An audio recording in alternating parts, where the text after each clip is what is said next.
back, we left off in Exodus chapter, we are somewhere at the end of chapter 20. But we were more going through the notes and going through the marriage covenant at Sinai and really illustrating that and trying to bring that out. And in the notes, it's clearly spelled out. We left off on page 17 in the notes.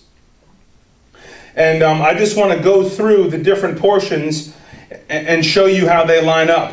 Okay? But these are the verses that actually the ancient Jewish wedding ceremony was built off of. Okay? And their traditions were built off of these things. Exodus 6:8, and I will bring you to the land which I swore to give to Abraham. This is the cup and the bride price. Which I swore to give to Abraham, Isaac, and Jacob, and I will give it to you for a possession. I am the Lord. So what is that? So they came up with the cup where you have to actually, the bride has to drink the cup because the Lord was offering. See how it starts is the groom comes and he offers to the father of the bride what he's going to do for her. And what, he's going to have a life and where he's going to work and how he's going to provide for her. And the father is testing and looking at him and hearing his offer. And then he tells the girl his offer. Right? Now, if you get through the father, and he thinks the offer sounds pretty good, right? Then he'll hand a cup of wine, right? He'll pour a cup of wine. He'll hand it grape juice. I'm sorry for wine to the man, right? And he'll drink from it.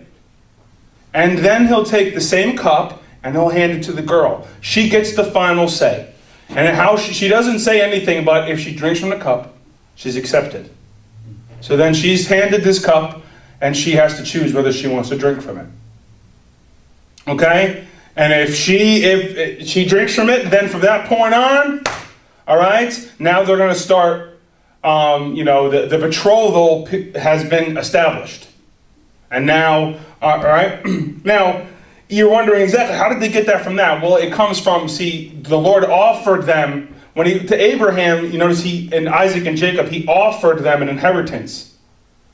Right? He offered them something he would do for them. And they had to accept it. Right? The marriage contract. Then Moses came and recounted to the people all the words of the Lord and all the ordinances. And all the people answered with one voice. Well, the other thing I skipped there, I have to mention, the bride price. Okay, the bride price is very important. Because the Lord, he gave them his offer, but part of his offer was giving them a gift. Right?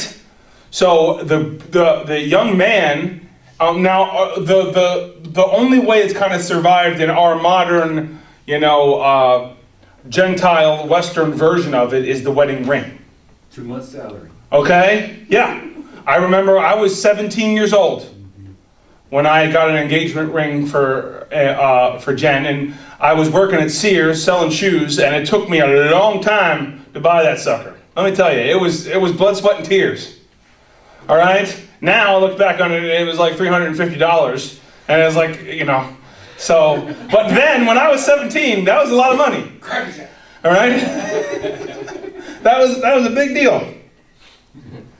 But so that's one of the only ways that kind of survives with us. But it's a major part of it because he has to do something. He's got to work something. He's got to, right? Anyway, but what he has to offer too, though, he brings a gift. And the father sets the price for the bride. And he has to bring a gift. Now, you're going to see, because you already read to 35, you read this verse already, so I can bring it up. You notice that later on in the sundry laws, which we're going to get to, when it comes to a man seducing a virgin, right? Then they're not married is the point. Now, we would say, we would think that, people who have not read the Bible, who make assumptions, think, well, that means that they're, they committed fornication and they're all going to be killed or go to hell. Well, actually, wasn't God's law. God's law was they're married. But the young man now has to pay a dowry for her. And the father can set it at whatever he wants it to be.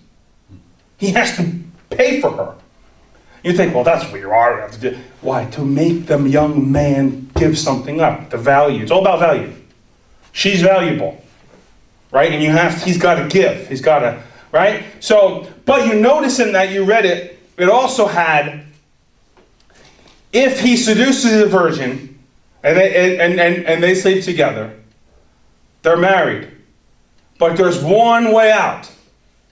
If the father of the bride, of the girl, can absolutely not accept him, he can void it. But the young man still has to pay the bride price, but he doesn't get her.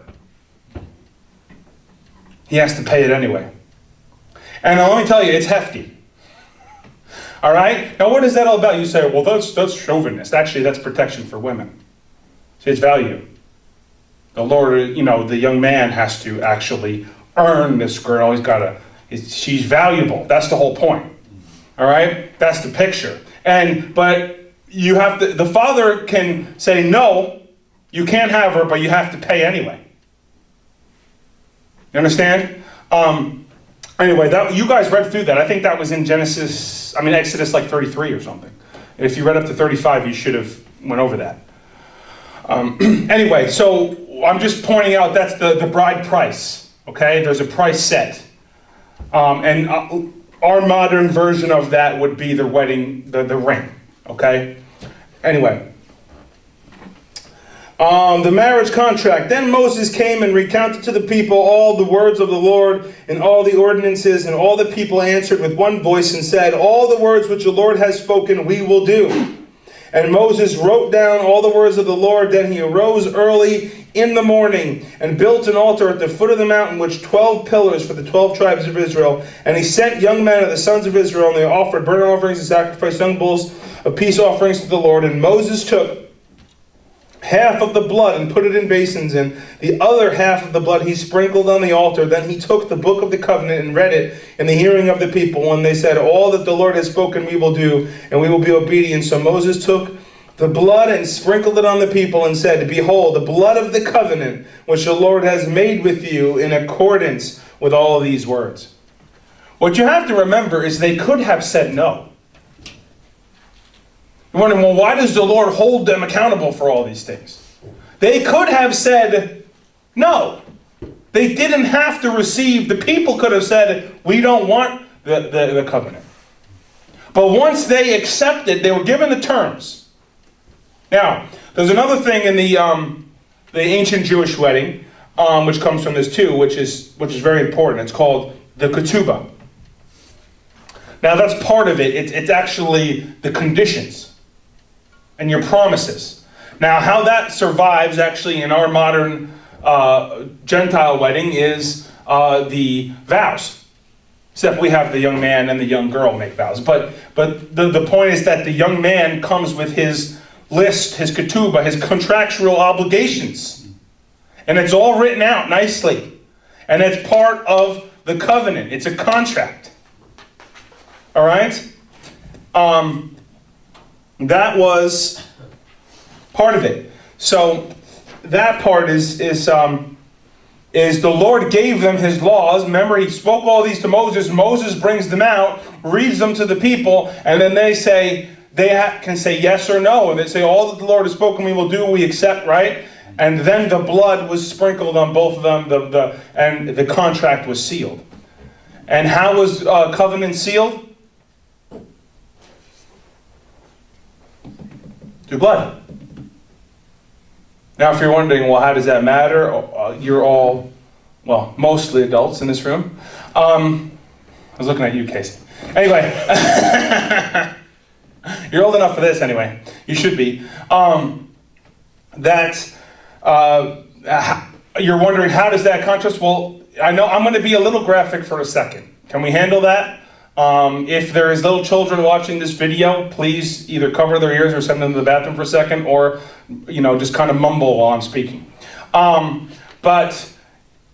Yes, everybody in this room, if you've been through, at least high school biology, you've heard of the word the hymen. You know what it is. Okay? Now, I know this is a little graphic, but I'm only doing it because you have to see it, because it's worth this much to get it. Okay? That, because if you're wondering later on too, I have to explain this. So there's really no way around it. You can skip it, but it doesn't answer. Later on, you get to how a bridegroom can accuse his bride as not being pure, but the father of the girl has to come out before the elders and prove her virginity. How would he do that? Right? And you're wondering, how does all that happen? Well, that all comes back to this little word. All right? And of course, you know what it is. Hopefully, if you've been through high school biology, and of course you know that once it's broken, it bleeds. All right? But I want to offer this to you. It has no other reason or meaning. It does nothing else. That's all it does. Would you say that's random chance?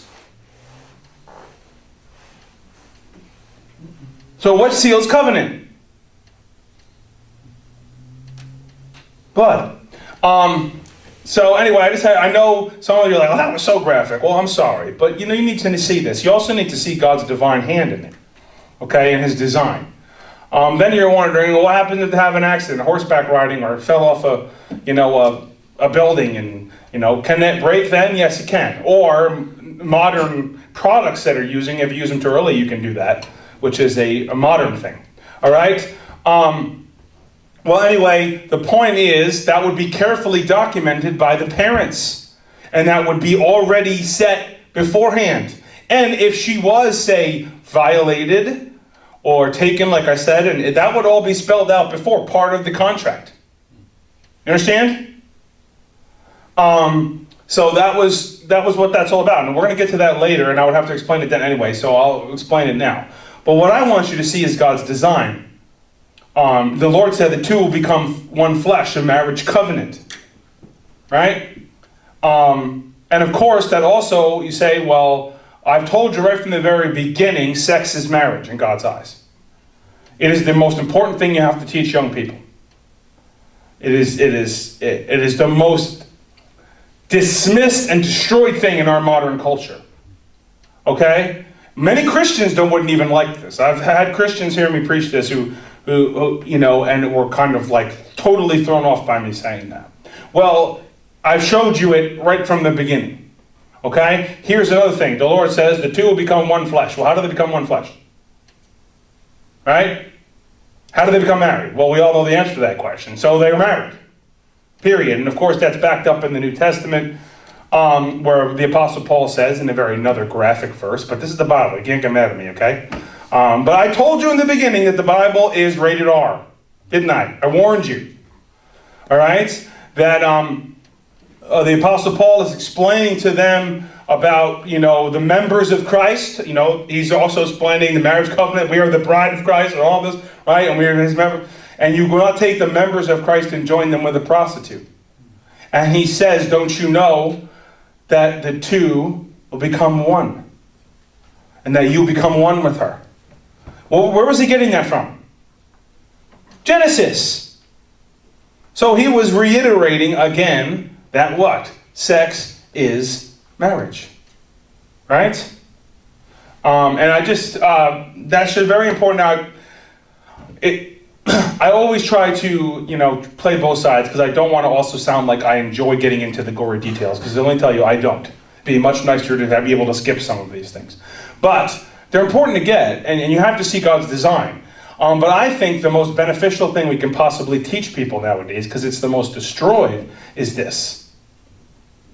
If you really get that in your heart, your whole life will be different. Especially if you're young. If you've already been married for a while, then you get it. But what I'm saying is, for young people, it is the number one most important thing to teach them. Okay? And anyway, it's all through the Bible, and it's the way God designed it to be. And of course, it's what speaks about marriage. When you take that off the table, marriage is destroyed. Marriage doesn't mean much.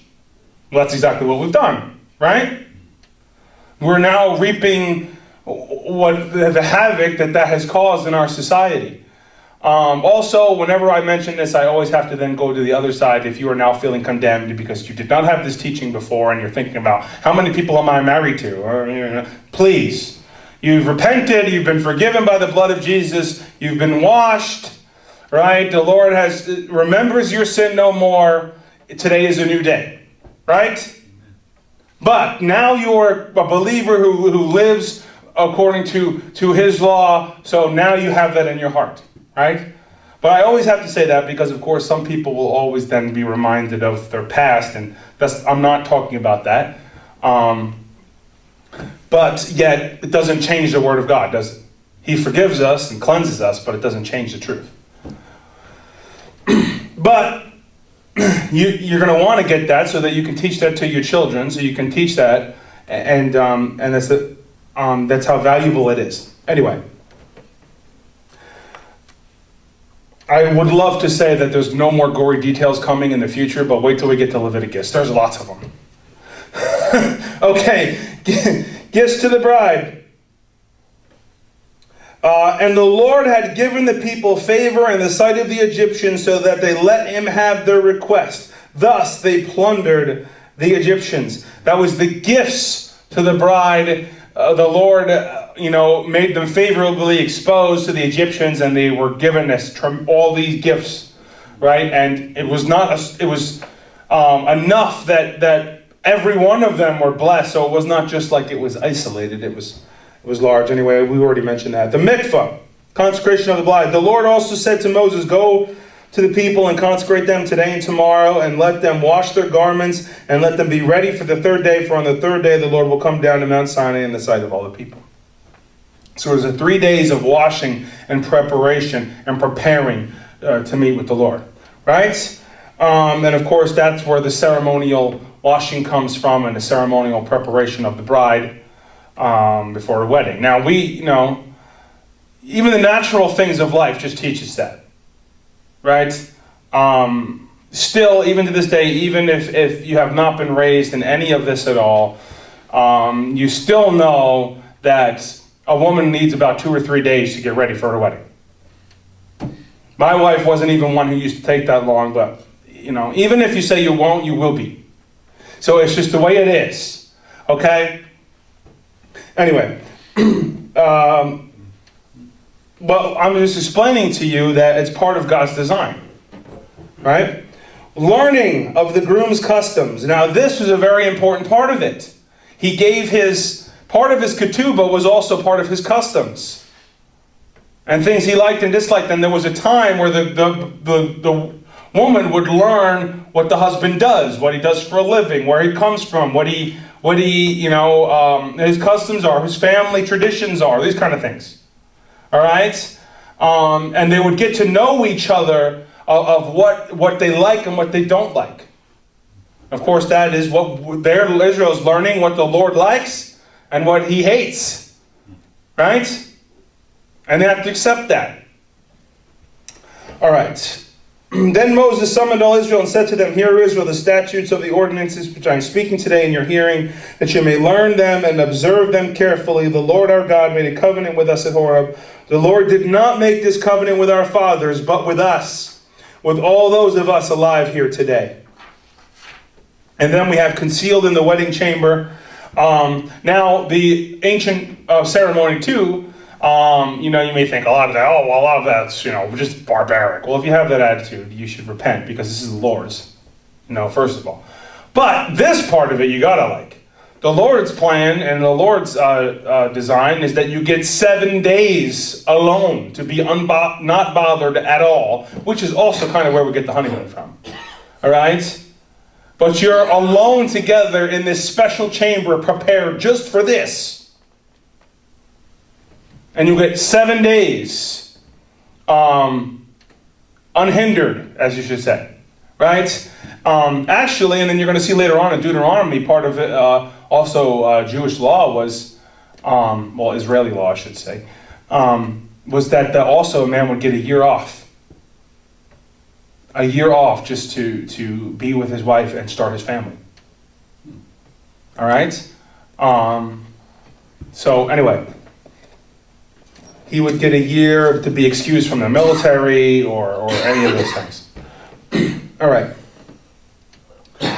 And sounding of the shofar of the coming groom. Now, how this would commence would be, there was no set date. So we have a set date. They didn't have a set date. This would all this would be done. They were betrothed, which in the eyes of the law, they were married. Of course, Joseph and Mary, just think of the New Testament, familiar with the Gospels, you see all this in there, right? And the fact is that they had not consummated their marriage. They were in the betrothal period, but they were seen as marriage, and it's still seen as what she did was, committed adultery, right? When they saw her pregnant, right? And they were going to stone her. Remember all that? But Joseph decided to divorce her quietly, to not bring dishonor on her, right? But then Gabriel visited him in a dream and told him that she's, the child is of the Holy Spirit. And of course, Joseph, he isn't in there very much, but the hero of the faith he was, believed. And by faith accepted it and took care of her and helped bring forth the Messiah into the world, didn't he? And it wasn't easy. He went through a lot.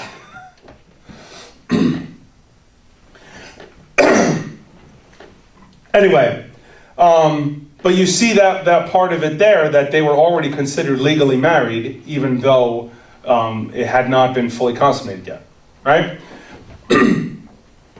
One movie that actually illustrates this really well, even gets a little bit, it's not real detailed, but if you've seen The Nativity Story, it's a great movie. It really is. Some good biblical movies, that's one of the best.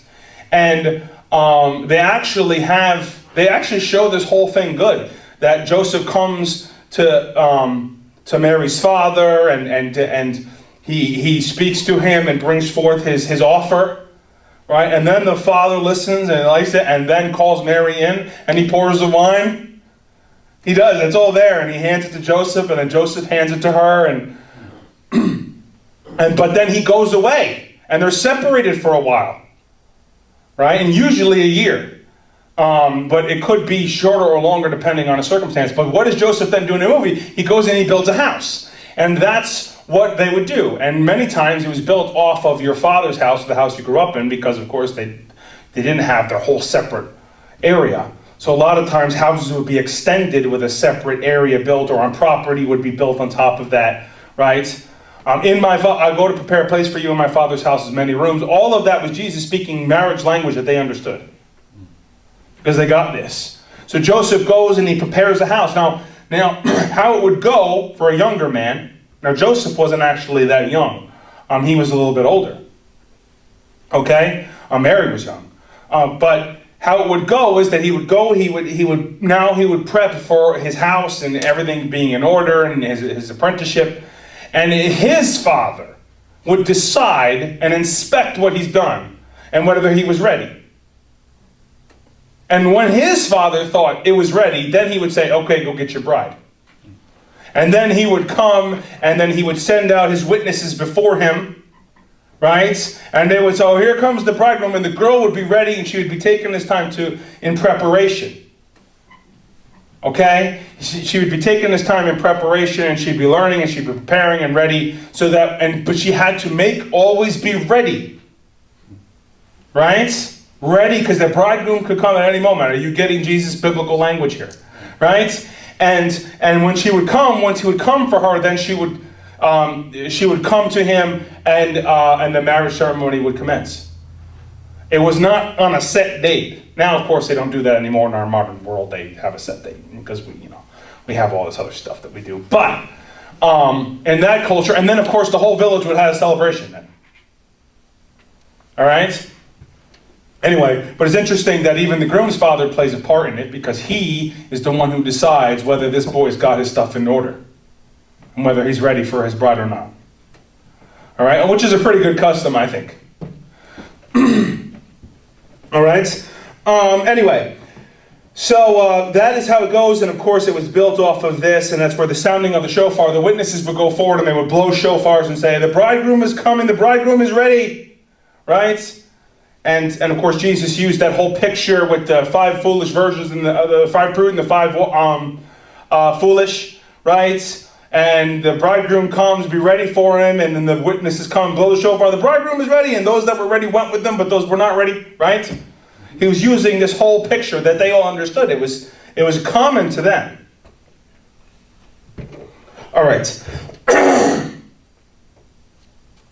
So anyway, that's very important to see. Now, why this is so important? Because you have to also see the picture. From this point on, how the Lord views Israel as his wife. And you wonder why he's so jealous for them. There's that word again. Because they're his. He made a covenant with them. Forever. And even to the... and when we get to the prophets, you're really going to see that. Because it's probably one of the biggest things of the prophets. But you're going to notice right from this point on, the Lord speaks about Israel differently. Alright?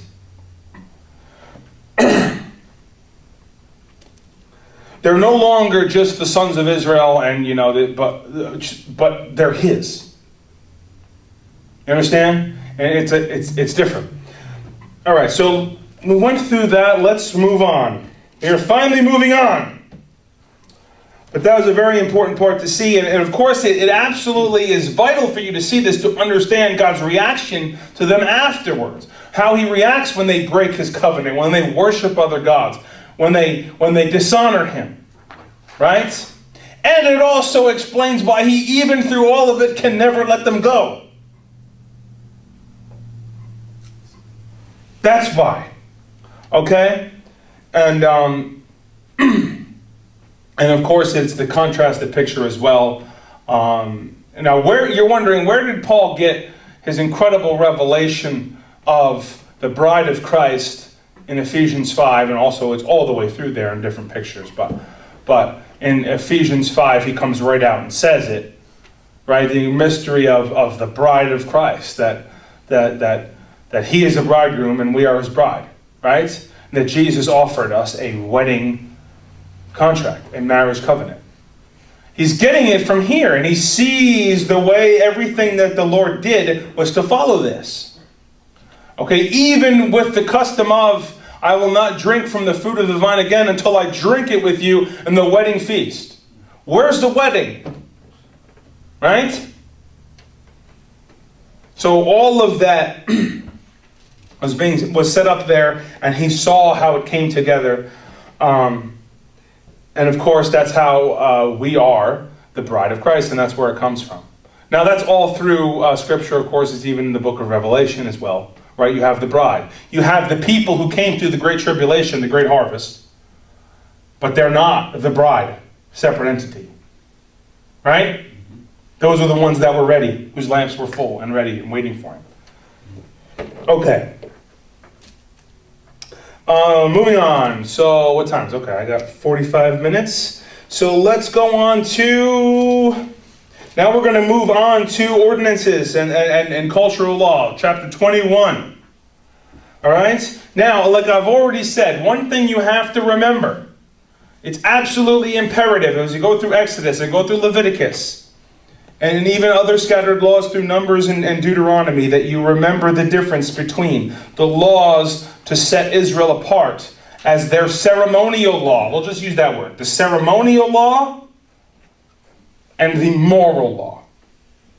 Okay? We are held to the moral law as Gentile believers. Okay? We are released from the ceremonial law that was for Israel to set them apart from the nations. Right? And another thing I want you to see when we get into this is a lot of the ceremonial law. One of the most important things for you to remember as we get into it is that word holy. To separate. Everything was carefully crafted by the Lord to separate them. Do you know that they stood out anywhere they go? Did they stand out here? Do actual Torah-believing Jews still stand out in modern culture? Yes. Of course they do. Now, we live in New York. We have a lot of them who aren't. Right? But the ones, the real Torah-abiding Jews still stand out. They just can't mix. First of all, they're commanded not to. They're not allowed to intermarry. All right, now of course a lot of them don't follow that one anymore, but the real Torah-believing ones do. So, well, that's harsh. That's wrong. Well, when we get there, we'll spend some time on that. But what I want you to see is everything was carefully crafted to separate them from the nations. Now, here's another picture. Before we get into it, I also want you to see this. What other culture, a nation, has been around for 3,500 years. What is the other oldest culture and tradition, culture on the planet? See, a lot of people would answer, oh, well, China. Now, China's only been around for 2,000 years. It goes back to, pretty much the Roman Empire as far as the kingdom of China. Before that, they were all splintered groups who fought, all different kingdoms who fought and kings who fought, and it was not a united group at all. You know that? Also, what other people group has lasted and kept their culture and language and original laws and traditions that did not have a land for 2,000 years? How could they have possibly done that? They didn't even have their own country. What happens to every other people group when they get scattered in to another country? What happened? They get assimilated and they lose everything. They lose their language, they lose their culture. It takes 100, 200 years, right? And that's exactly what happens. But of course, God, in His wisdom to separate Israel, a lot of the things are carefully crafted to always force this thing where they have to stick out and be separate from everyone else. And because of that, they were able to withstand still being around and holding on to their culture for 3,500 years. Even 2,000 of them being without a country. All right? Because these were so carefully crafted to separate them. The kosher laws themselves do it. Circumcision does it. The way they have to dress does it.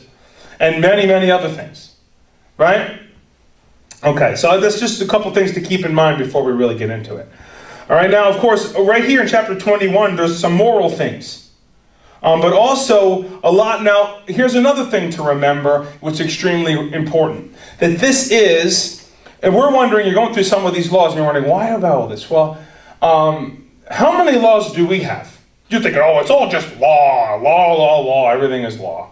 We're under grace, we're not under law. Okay, well, think about this. Let's just say we're here in Port Ewan right now. How many laws exist in Port Ewan? Volumes. Yeah. Would you say there's more than 10? Yeah. Would you say there's more than 50? Would you say there's more than 100? Yes. Yes. What would Port Ewan be like if there was no law at all? Kingston. Tell me, that was funny. What are places like where there's no law in this world? Are they nice places? Are they places that you'd want to visit in vacation? No. So the point is, we're not opposed to law. We actually like law. Mankind needs law, don't we?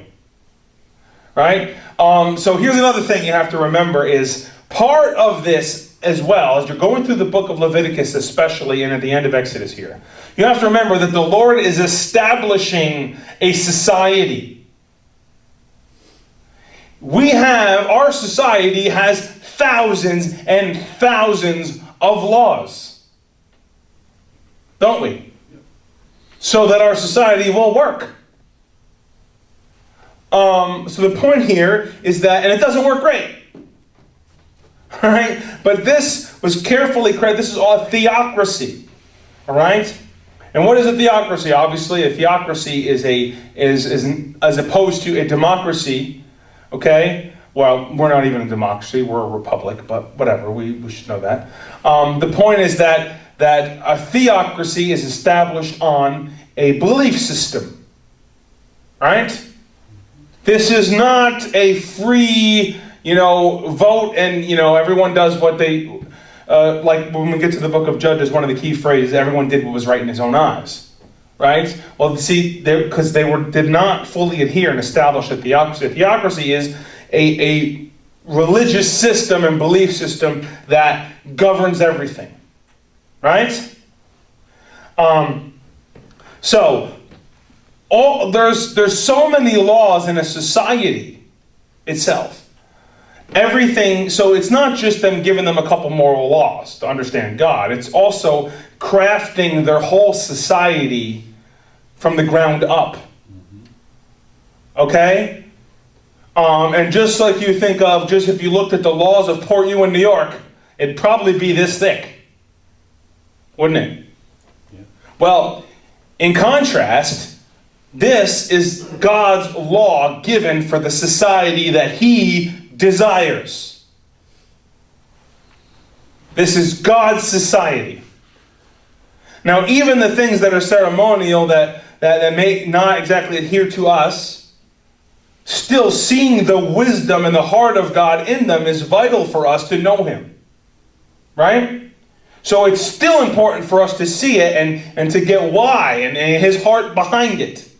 Because He is crafting this society from the ground up. The way He wants it. And He has a reason for everything. Does God do anything random? No. Alright? So everything is carefully crafted. Every little detail is laid out. There's nothing that is left, no stone left unturned. Another thing I want you to see too, if you're wondering, is one of the biggest things to remember when it comes to God's law and God's society is this. There's one thing in every ancient culture and every modern culture, there is one thing that every other society and all of mankind had except for Israel. Jails, prisons, dungeons. Guess what Israel does not have? Jails, prisons, dungeons. God's society carefully does not have it. Because there is a penalty already spelled out for every given thing.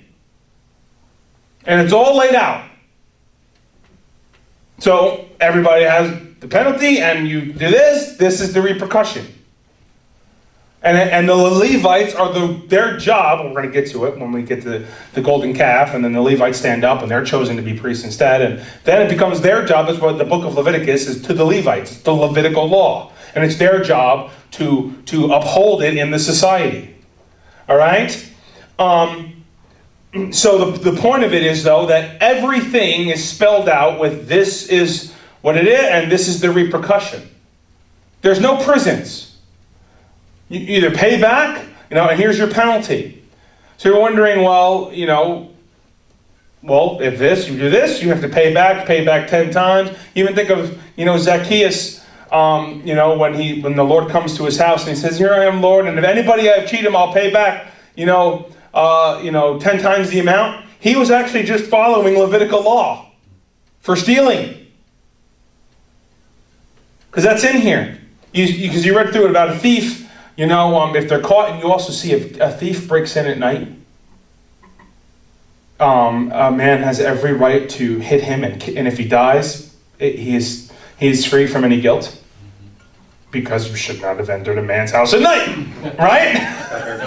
Right? But if you enter during the day, now you're wondering, well, what does that mean? I mean, if he enters with a weapon, meaning to harm, that's a different story. But if he gets caught stealing something in your house in the middle of the day, but he's not a danger, right?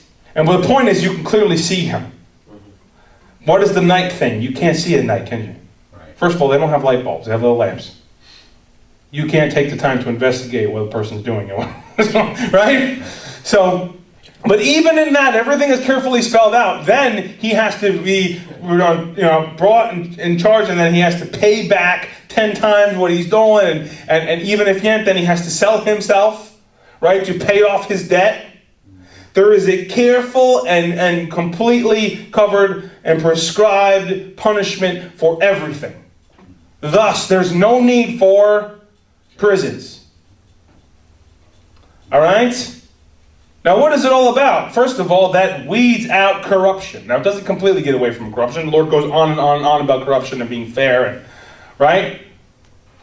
But when you have jails, you can kind of in jail, this person go in jail, this person goes death. This person, you can kind of... But no, everything is exactly laid out and prescribed and already set in stone. They don't get to make it up who gets to do this and whose punishment. They don't make up punishments. They're already prescribed. The Lord took that out of their hands. In every other culture, man makes up their their punishments and what they think for this person and what they think for this person. Many times it depends on their situation and their financial situation and who they are. Right? Well, no, not in God's society. Everything has a punishment and a penalty, and everything is spelled out already, and it's equal to everybody. Right? Now, a lot of people will say, oh, doesn't the Bible say if someone gets caught stealing, even if they're starving, you have to cut off their hand? Guess where that comes from? The Quran, written by one man in 500 AD, 500 years after Christ. Remember that. This was written in 1500 BC. And the Lord even distinguishes in this between the man who has nothing and the man who has. And there actually is provision for mercy for the man who has nothing. And the whole society is geared towards the poor. They have to let the poor come and eat in their fields. They have to let poor people come into their property and be able to take food. They can't take it in baskets, because that would be them stealing and selling. And it's all clearly spelled out. But if a poor man comes into your property, an orphan or widow comes in and he's eating the apples off your apple tree in your orchard, you have to let him eat and live. And you're not allowed to go over the second gleaning. You're only allowed to do it once, and then you have to leave it for the poor, the orphan, the alien, and the widow can come and eat and live. There's no other society in human history that had anything like that. So the Lord even distinguishes between the person who steals out of starvation and who's desperate. Because the Lord knows us. You know, if a person is starving and they're about to die and they steal, is different than a person who has plenty and steals. Right? Yep. But see, in God's society, there's provision for the poor already. You understand? But I love how that's even thrown there. Everything is carefully spelled out. Now you're wondering. Now there's a greater depth of it also when it comes to in Leviticus. We're going to go through a lot more of it. But you also, so let me just go over some of my favorites here, and then we'll do that. I'm not going to go verse by verse. That would take forever. I'm just going to throw out some of my favorites because I'm a teacher and I get to do that.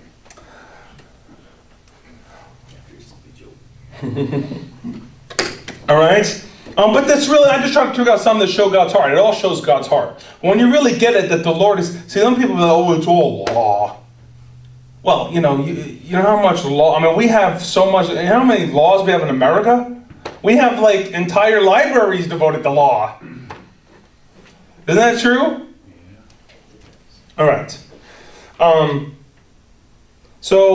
another thing I want to carefully explain to you is one of the number one most taken out of context or twisted verses in all of the Bible is, thou shalt not kill. Because the Lord carefully and in a detailed manner, I should say, describes the difference between killing and murder. First of all, he said, even back with Noah, they talked about, right, who sheds man's blood, by man his blood will be shed. So what about the guy who wants to dispense the justice? Because somebody's got to do it, right? So did God prescribe an executioner? Yes, he certainly did. Actually, the men of a society should be the ones who should take care of that. It's a terrible task, but a necessary one because of the wickedness of man. Right? Anyway, but the Lord carefully gives us a description of the difference. And like I said, everything is very clear and spelled out. Let's look at 21 verse 13. We'll go back to 12. Actually, there's so many good parts. I mean, what am I skipping? Let's go back to, even when it comes to laws concerning servants and all of that. Everything is carefully spelled out. And one thing you have to remember when you're dealing with a lot of that, you're wondering about, you have to keep in mind that jobs, we live in a society built on jobs. Right? But see, most of, 95% of jobs and the workforce and provision came from working for some rich guy as his servant. Okay? Which is exactly the same thing that we do now, by the way. We just call it something else. But you work for a company, you are a servant of some rich guy. That's exactly what you are. Isn't that true? So you have to keep that in mind, because we deal with a lot of this and we're like, oh, that's so barbaric, you know. But we forget, no, so you were there, and if you didn't have this great inheritance or great, you know, you'd be selling out to be a servant somewhere, and you'd be looking for the best possible. And if you had a master who was actually a good guy and you'd want to stay. You had a good situation. And of course, the Lord is the one telling them to take care of them, and the Lord is the one who gave them rights. If you abuse them, then you have to let them go on account of you abused them. Right? Or, and it all has to be spelled out for what they did. And if he served you this amount of time, then the Lord puts in every 7 years, you got to let him go free. And then if he has a daughter born in your house, what to do then? And even then, it's prescribed that if you want to take her as a wife for yourself or for one of your sons, you cannot treat her as a slave or a servant. She is a daughter in your house or a wife, and she has the full rights of that. Who put all that in here? The Lord. Everything is perfectly prescribed. But if you know that if you are displeased with her, then you have to let her go free. Right? And if a man serves and he wants to serve and he wants to stay, and the Jubilee comes and he's free to go according to the law of Israel, the law of God, I should say. But he wants to stay, then he can come back and say, I want to stay, I love this. And then he'll pierce his ear with a special marking of that house. And he will be a servant, and his family will serve that house. All right? There's really no difference between that and you working, giving yourself to a company. It's how you provide for you and your family. All right? So if you get that, this makes a lot more sense to you. But it's so easy for us to do the thing. Remember, things to remember when studying Torah. I always try to, because we'll always get that judgmental attitude, and you got to get rid of that. All right? How many people did Abraham have serving him? I mean, he had 300 and something men born in his house trained for war, didn't he? Mm-hmm. And we kind of think of him as a couple of rich guys going around in tents, and we forget, no, he had a whole city that worked for him. They were servants in his house. But you know what? They wanted to stay. Why? Because they liked serving Abraham. It was a good gig. Right? So that's how it works. Anyway. So there's carefully prescribed laws for all of that. Fairness and the rights of each one of them and how it works. So let's look at let's work with verse 9. See, even in verse 8, we'll go back to 7. And if a man sells his daughter as a female slave, she is not to go free as the male slaves do. If she is displeasing in the eyes of the master, who designated her for himself, then he shall let her be redeemed. Now, what does it mean, selling her to be a slave? You're thinking, how can that be? Again, we are from a society blessed by the gospel, and we have no idea what real being poor is. There is no difference than, many of us are enslaved to credit card companies and stuff, but we just don't think about it that way. But that's exactly the same thing. That's exactly what we are. We have to work 3 jobs just to pay off our slavery debt. Isn't that true? Our mortgage means death grip. That's what it means. All right? And we have to do everything to pay off this debt. That's what we're slaves to it. Isn't that true? Slave to the lender. Right? So the point here is that many of them, if they're poor, they had nothing, they would sell themselves, for provision. It was better to be a slave in a house with provision than a destitute person on the street. You see how that works? So in our culture, that has been done away with, but in this society, it isn't. You can't just say, well, they should have. No, well, see, it's just, you can't take our culture and judge that one. All right? And that's what a lot of people do. Because even Paul mentions, slaves and masters, doesn't he? Yes, he does. Okay. But if you follow God's way in it, it's honoring and loving is what God really focuses in on. So what is this saying right here? It's saying that he can't treat this girl as I'll just say it flat out, as a sex slave. If he takes her, then that's it. She's a wife. She's not a servant or a slave. She has full authority and rights as a wife. That's what he's saying right here. So we'll look at that as, oh, that's horrible. But actually, it's the exact opposite. It's giving the woman, fair treatment is what it's doing. That he can't just treat her however he wants her. Right? That if he's going to take her, then he can't treat her as a servant or slave anymore. She is now a wife. Does everybody get that? But you see how if you look at that from the wrong perspective, you can think that that's horrible. Right? Okay, verse 9. And if he designates her for his son, he shall deal with her according to the custom of daughters. If he takes to himself another woman, he may not reduce her food. So if he takes another wife, he can't mistreat her. Would God put this in as a societal law? Yes, he would. Okay?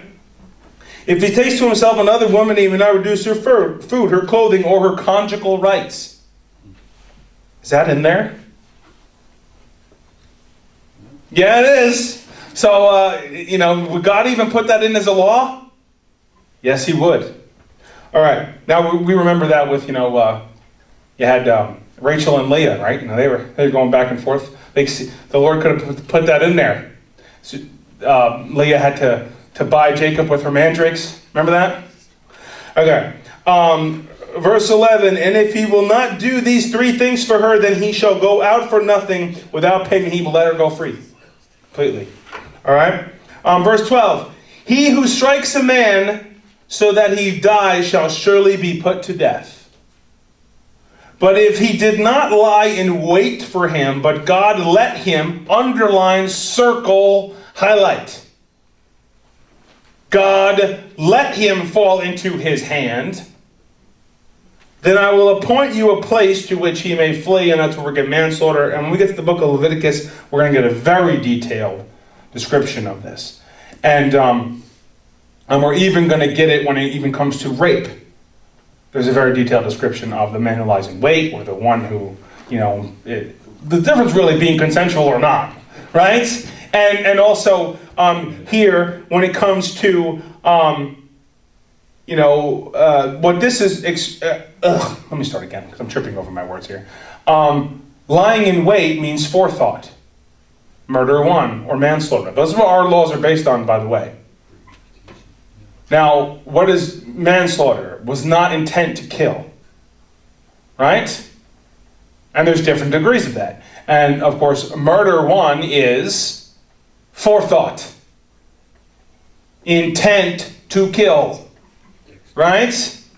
Murder. That's what it is. So it also even goes into if two guys are fighting, and they're both fighting, but one of them strikes him and the guy and he falls dead, but there was not intent to murder, but God lets it happen. Then when we get to Leviticus, you're going to see that it has two men chopping down a tree in the woods. But axe head slips off. If we work construction, we have all kinds of laws, but just imagine, building some of these crazy things without any of that. Do you think some men died building some of them things? Sure. They certainly did, didn't they? Right? Construction sites can be dangerous now. So, two men are chopping wood in the field, and the axe head slips off, and God lets it happen. Remember, going back to what I explained to you of God's permissive will and God's ordained will. But see, it's still the same. Is the Lord let the man die, the Lord willed it. Doesn't mean he purposed it to happen, but he didn't intervene. Right? I've already carefully explained that, but you see why I had to. So, right here, he's saying, but God let it happen. So then, that's used to illustrate that the man is guiltless because it was not intent to kill. And that's where manslaughter comes from. And the Lord then gives them cities of refuge, and he mentions it over and over and over again. And it becomes a major part of their society. And they each have to have in each tribe 3 cities of refuge where the man-slayer or could go and live free. Why? Because of people wanting to take vengeance and not being able to be around. All right? Mm-hmm. All was designed to keep from innocent blood being shed. Because the Lord clearly illustrates that there's sometimes accidents happen and people die, right? And the clear distinction between malice or forethought and an accidental death. Two men are fighting and they both are willfully fighting and they're beating each other's brains out. You can't just blame the one guy if he wins and the other guy falls dead, or if he trips and smacks his head on the rock. He chose to fight, right? So, in that case, it has to be carefully investigated. So in this, the Lord puts provision and a punishment for everything. But malice or forethought, obviously, is the death penalty instituted by God. So if you have a problem with the death penalty, you have a problem with God. Whoever shed man's blood, right? By man his blood will be shed. Now, of course, then the Lord gives a clear description of that murder, distinct between murder and killing. Because what about the guy who does the killing, and what about a soldier? Right? Or what about a self-defense? Right? So, and that is all carefully explained. Now, you know how many Christians will use "thou shalt not kill" as an anti-war slogan? Right. I mean, say that to David. Or say that to, to Adolf Hitler. You think God liked the fact that America didn't go fight? No. The Lord had to get us involved, didn't he? Yes, he certainly did. So those things are clear. And of course, you're going to get even the description between wartime and peacetime. David even makes a clear description. He's saying, shedding a man's blood in peace and shedding a man's blood in war are not the same thing. Provided the war is justified. And of course, that also is a moral choice of each man, whether he's fighting for a good cause or not. Because just because you're a soldier doesn't mean that you're fighting for the right side. And that is your moral obligation to check that out, isn't it? But is there times where man needs to fight? Until the Lord Messiah reigns, there will be evil men who will need to be fought. We're guaranteed. If there's one guarantee, we're guaranteed that. Okay? But anyway, I just want to show you that it's all carefully prescribed and laid out. And it's a societal law from the ground up. All right? And of course, it explains them two men are fighting with his fist, and he does not die but remains in bed. If he gets up and walks outside his stab, then he who struck him shall go unpunished. Right? And shall take care of him until but his obligation is to make sure the guy gets healed, is nursed back to health. That's his job if they fought, and So the Lord says, okay, fine, he didn't die, but now you have to help him get better and take care of him. Right? And if, however, he survives a day or two, no vengeance shall be taken for you. Anyway, it's all carefully prescribed of what to do. All right. And even mentions a woman being struck who's pregnant, being a murder. Wow. Well, in fact, so God sees a baby in utero as being murder, if it's killed? Yeah, he does. Okay.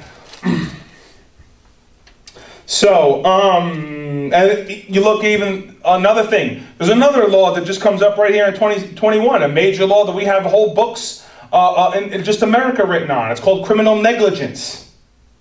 Right. You know what criminal negligence is? It's if you purposely are neglectful and allow a dangerous situation for someone to get hurt or killed in. Meaning, coming from Leviticus, they had to build a house, you have to build a parapet around. So if you make an area where it's open and someone falls and dies, you are supposed to cover that.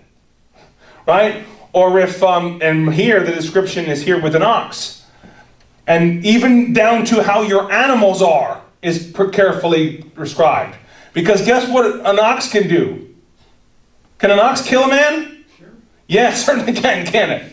Right? So if your ox has gored someone, then you have to take appropriate measure. If he does it again, then you're responsible. The first time you're not. Now you have to take precaution. If an animal kills a man, then you have to kill the animal. All right? You say, well, the animal didn't know what it was doing. Well, why does God do that? God does that, of course, it's all about innocent blood. That's what it's about. Without the shedding of blood, right? And also because if this animal is a danger, by letting it live, it could hurt someone else. See, God knows, if an ox gored this guy and killed him, guess what chance? If the ox gets another man around, you think the ox is going to chance to gore him again? Yeah, right? So it needs to be put down. Like, of course, we have those kind of laws now, but now we have the whole, I should say, greenie crowd is what I like to call them, now trying to, if we have, right here, we have black bears. I have black bears in my house. But if one hurts someone or comes in someone's house or attacks somebody or kills somebody, then the DEC will hunt it down and kill it. Now, is that what a loving society would do or not? Would a loving society let the bear live, or would it put it down? What would a loving society do? Kill it. Put the bear down! Right? Because it's a danger. Isn't that true? Okay. So that's the point. And you see that all laid out here. And it's criminal negligence. And if the guy, then he already gored someone and he doesn't do anything with oxen to gore somebody else, now he's responsible. Right? And he has to make restitution for the person however he can. And if the person died, now he's responsible for their death. So all of it is laid out. Thus the reason for no prisons, because there is a clear and descript penalty for everything laid out. All right?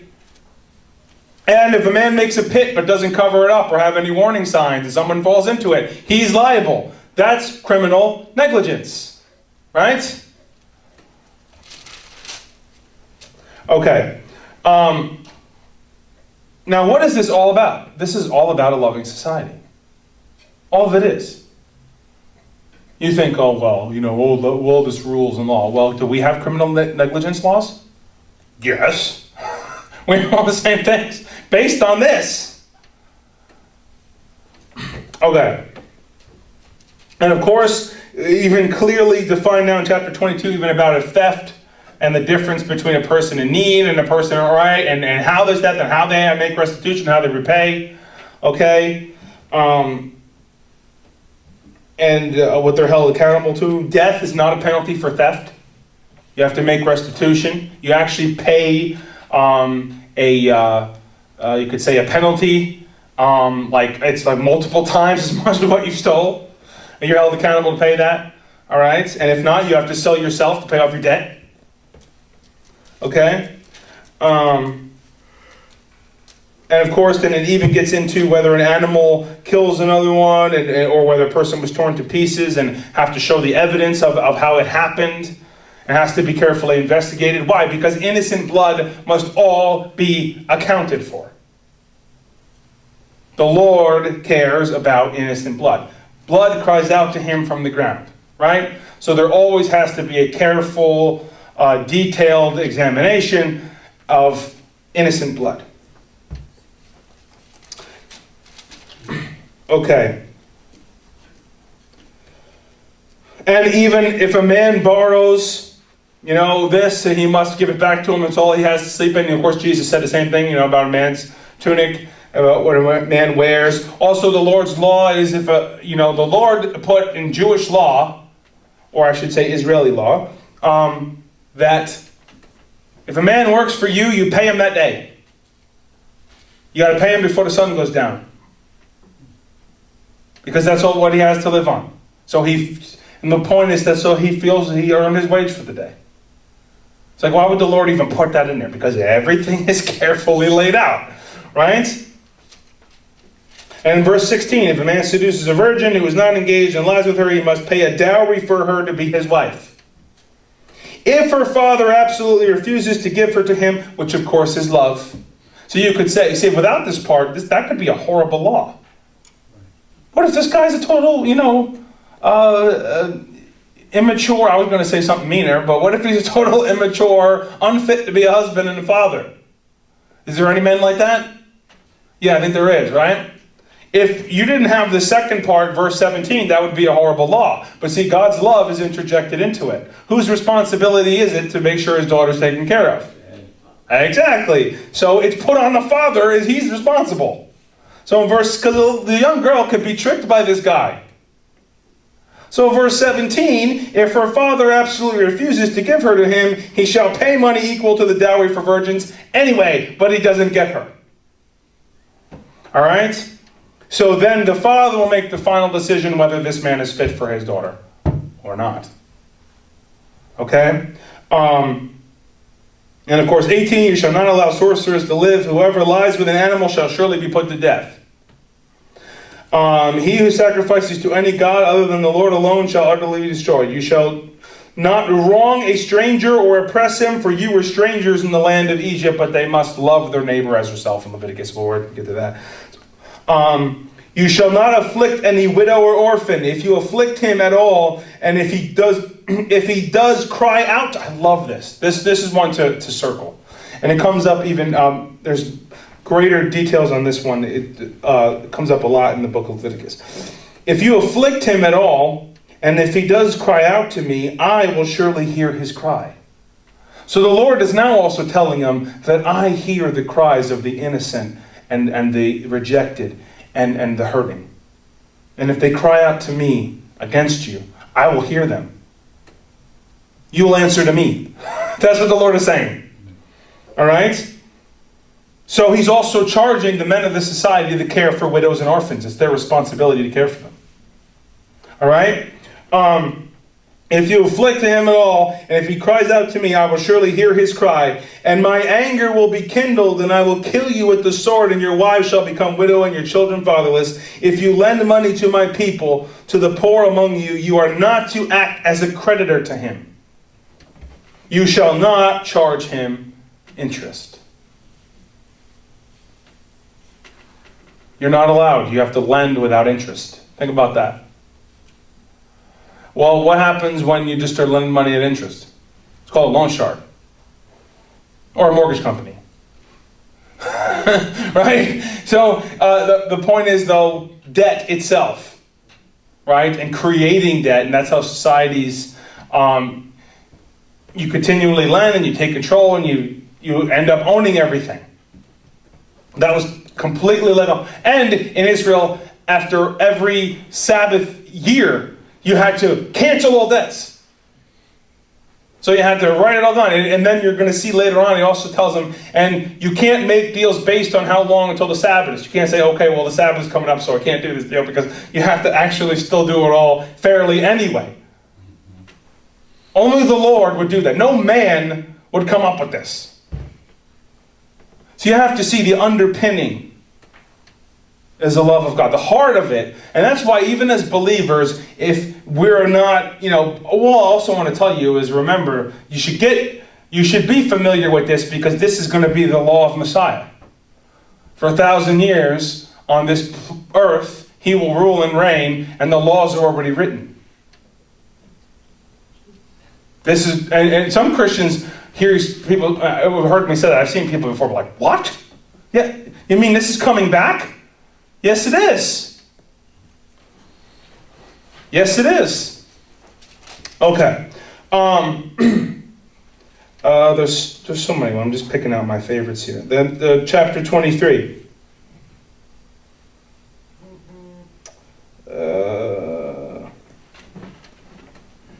So many good ones. I can't get too deep. I go too deep and then I won't finish. Verse 5. The truth is, I like all of them. 23 verse 5.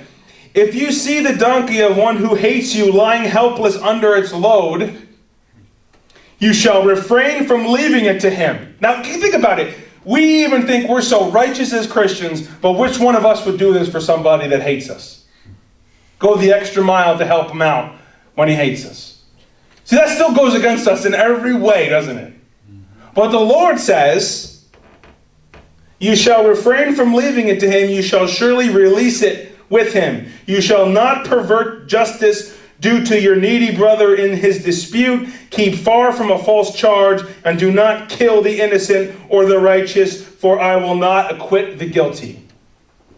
And you shall not take a bribe, for a bribe blinds the clear-sighted and subverts the cause of the just.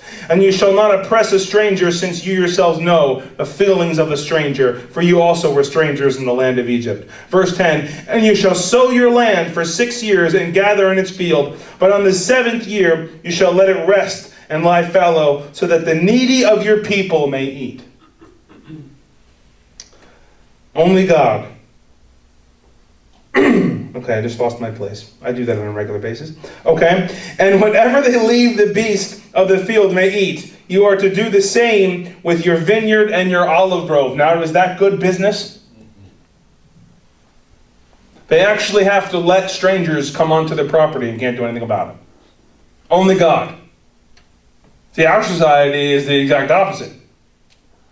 But, in an agricultural society, they had to allow them to come in and eat and just let them go, let them be. That's what, if you look at the book of Ruth is based on that. Right. Deborah and Ruth live off the gleanings. They have nothing else. Okay. Verse 12, 6 days you are to do your work, but on the seventh day you shall cease from labor in order that the ox and your donkey may rest, and your son and your female slave, as well as your stranger, may refresh themselves. Everybody gets a day off. Now concerning everything which I have said to you, be on your guard, and do not mention the name of other gods, nor let them be heard from your mouth. Verse 19, you shall bring the choice first fruits of your soil into the house of the Lord your God. You are not to boil a kid in its mother's milk. Now, that one comes up twice. And this is where, I have to mention this one because this is where the whole no meat and cheese things come from. In Israel, one thing you won't find is a cheeseburger. McDonald's has burgers without cheese. Ew. Yes. They see, cheese and meat together as boiling a animal in its mother's milk, which is mentioned twice. Okay? Well, because they didn't really use cow milk, they used mostly goat milk. All right? And so that's where, now that was, the rabbis took this and then came up with that. Doesn't necessarily mean that. Okay? But anyway, that's where it comes from if you're wondering. The kosher laws, they do no cheese and meat together. They have cheese on bread, cheese on bagels, cheese spreads, but they no cheese on meat. Okay? We do bacon and cheese on meat. Right? Anyway. But you see, that's where it comes. But you can understand where they got that from. So I reserve all judgment because I don't know. I'm just telling you the facts, okay? Now, if you're wondering, are you allowed to have bacon cheeseburgers? Go back to Acts 15, okay? Oh, it's 9:32. Okay, we'll stop here. Now, if you're wondering, I know I didn't seem to get very far, but I established a lot of things. Now we're going to move at this pace. We just went through a couple chapters quickly. We're going to move through the laws at this pace. We're not going to go through every one of them. All right? I'm just going to throw out some of my favorites. And then, but like I said, for chapter 27 to 33, we're going to pretty much skip. All right? Because all the furnishings of the tabernacle, we're going to look at some of the things over here in the notes, some of the basics, but we're not going to dive into all of that. So we're going to make up ground in places, even Leviticus and some of that when it comes to the way the altar and the cut stones and all that kind of stuff. We're going to really quickly move over those things. All right? So we're not going to be going at a super slow pace. We're really going to be moving a lot faster. But I had to establish an opening to the law. So that you have the right frame of mind as you're going through it. Okay, so I had you read to 35, so I want you to read, just finish Exodus. Okay, it goes to 40, so finish Exodus. Like I said, we're going to skip probably 6 or 7 chapters in it. So we'll pick it up there next week. Okay, good night, good evening.